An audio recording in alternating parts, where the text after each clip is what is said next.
If we are really and truly going to get back to community, A, we have to do it offline, and B, we also have to recognize people's humanity. And what I mean by that is it does not matter who that person is or where they come from, they still deserve to be treated like they're human.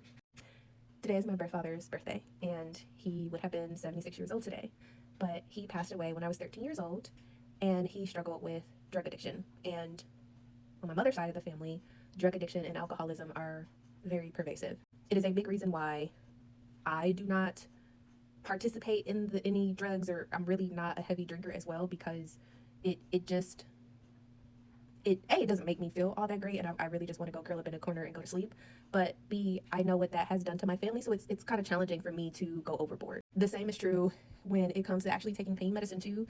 I got my wisdom teeth taken out, I think when I was 20 or 21. I was 21, and I got a dry socket in all 4 sockets. It was awful. And I remember having all of these heavy duty pain pills prescribed to me, and nothing was working.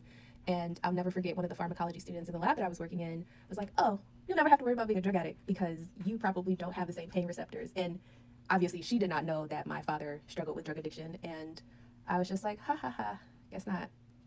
But I say that to say it has completely changed how I see the world, and also how I treat the people that I encounter. Now, I am the meanest nice person you will ever meet, because I can be very introverted, and depending on the day, sometimes I'm like, "Hey girl, how you doing?" Other days, I don't want to open my mouth.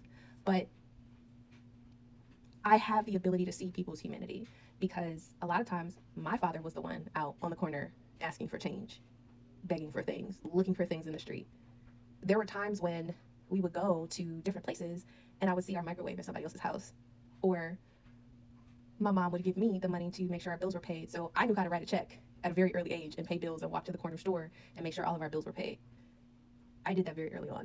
And also, as you can imagine, the trauma associated with that, the pain associated with that, and the grief was very high, it was very heavy. And it is a big reason why I can also extend grace to my mother for the things that she did in order to make sure that my brother and I were fed.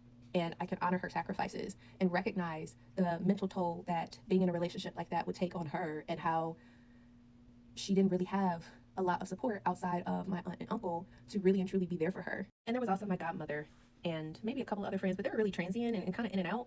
But also witnessing that and seeing what that did to my brother and I, and even when I went to high school, like when I tell you them kids was me when they found out that my dad had passed, and I won't even go back into that story, but let's just say my first boyfriend was said some pretty awful things to me related to that, which was interesting because I always assumed that the bullying or the cruelty that I would get from kids would be, "Oh, you don't have a lot, you don't come from much." It's just weird, the things that people will decide to sink their teeth in to be mean about. But if we are going to be in community with one another, we have to learn how to recognize and really sit with the fact that we are all one paycheck, one car accident, and one illness away from being in the same situation that many people turn their noses up at. And I can tell you, my father had children that loved him. My uncles had family that loved him. My aunts had people that loved them all.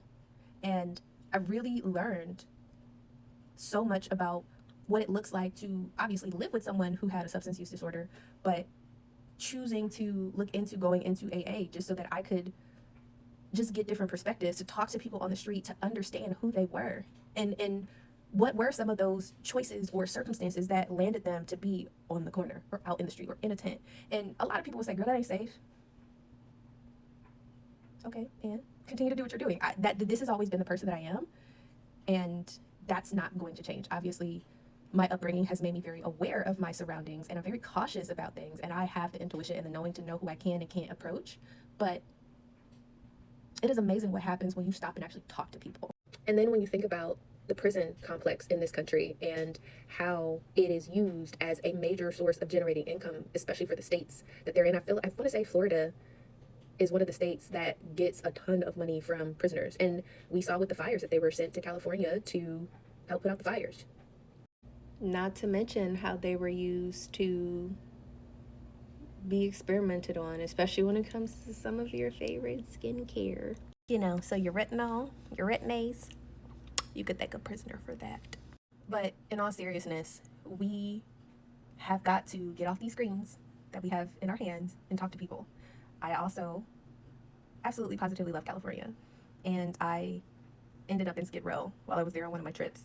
And again, people are like, girl, what were you doing over there? Just talking to people.